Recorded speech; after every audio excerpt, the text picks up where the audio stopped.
सुधीर कुमार जी, दिल्ली से। राधे राधे महाराज जी। महाराज जी, जब कोई लड़का अपने विवाह के समय लड़की के पिता के सामने दहेज की इच्छा या मांग रखता है और लड़की के पिता इच्छा पूरी भी करते हैं, तो क्या ये उस लड़के पर लड़की के पिता का कर्ज चढ़ जाता है, या अगर कर्ज नहीं है, धर्म से रहित बात है। ब्याह सुयोग्य कन्या, सुयोग्य वर देख करके तय किया गया, ब्याह हो गया। अब लड़की पक्ष का जो भाव था वो वर पक्ष को दे दिया, बातचीत नहीं हुई। कहीं भी हमें शास्त्र में नहीं लिखा मिला कि उन्होंने हमसे कहा कि हम इतना इतना इतना देंगे। वो कन्या दी, उसके साथ जो उनका भाव रहा, वो चाहे 1000 सोने के रथ, 1000 हाथी, ये वो दे दिए। मांगना, तय करना, ये बिल्कुल शास्त्र विरुद्ध आचरण है, बिल्कुल नहीं करना चाहिए। किसका प्रश्न है?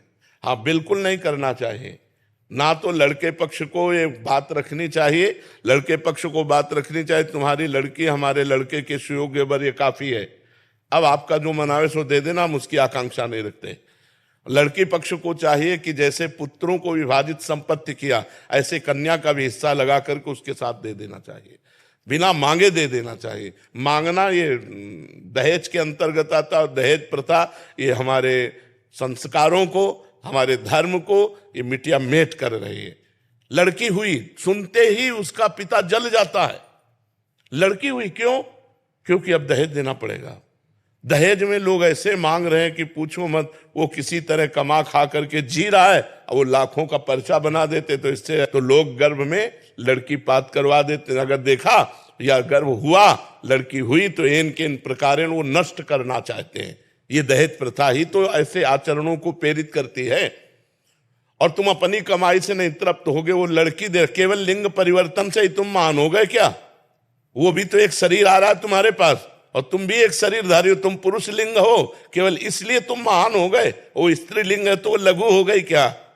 विचार करके देखो, तुम केवल पुरुष लिंग हो, बस इसी यही बात तो है। वो स्त्री लिंग है, केवल यही बात, वो तुम्हारे घर आ रही है। ब्याह का तो मतलब है कि जो पान फूल बने वो हम आपके चरणों में समर्पित करते हैं, अपनी बेटी समर्पित करते हैं, आप आनंद से गले लगा करके उनको विदा किया, ये बात रही। और ये दहेज प्रथा जब तक रहेगी हमारे समाज में कलंक है, कैंसर है ये, जो लड़कियों के अस्तित्व को मिटाने वाली है, जो लड़की के प्रति हे भाव पैदा करने वाली। और ये लोग नहीं समझते कि आज हमारे राष्ट्र की प्रथम पुरुष राष्ट्रपति लड़की ही है, और आज बॉर्डर में सेना के साथ जोड़ पे जोड़ कंधा मिलाए लड़कियां खड़ी हैं। लड़कियां कोई साधारण समझते हो, दैवी शक्ति है। तो लड़कियों को क्या समझ रखा? केवल स्त्रीलिंग होने के कारण वो इतना घट गई कि तुम्हें रुपया भी दे और लड़की भी दे। सुशील, सज्जन, शांत, परम पवित्र परिवार, कोई लेने के लिए लड़की तैयार नहीं, तैयार है रुपया लेने के लिए।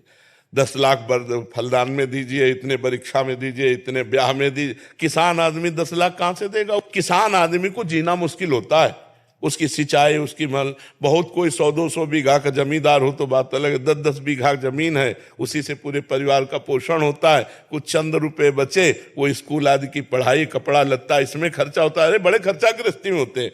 तो ब्याह का मतलब खूब बढ़िया खवा पिया दिया, जो रूखा सूखा है वो तुम्हें दे दिया, और बिटिया लो और कमाओ खाओ जाके। अब ये जो दोहन किया होती है दहेज में, ये बिल्कुल निषिद्ध है। हमें लगता है न देना चाहिए न लेना चाहिए, दोनों के विरुद्ध में बात रखनी चाहिए। न देना चाहिए न लेना चाहिए। आप जी के आशीर्वाद से हमारे पास चारों तरफ इतनी लड़कियां हैं जी, 1000 लड़कों पीछे 1100-1200 लड़कियां हैं। तो मेरी माता जी कहते हैं, बोले जितनी लड़कियां होगी उतने डीजे हमारे ज्यादा बजेंगे। बिल्कुल बिल्कुल बिल्कुल बिल्कुल।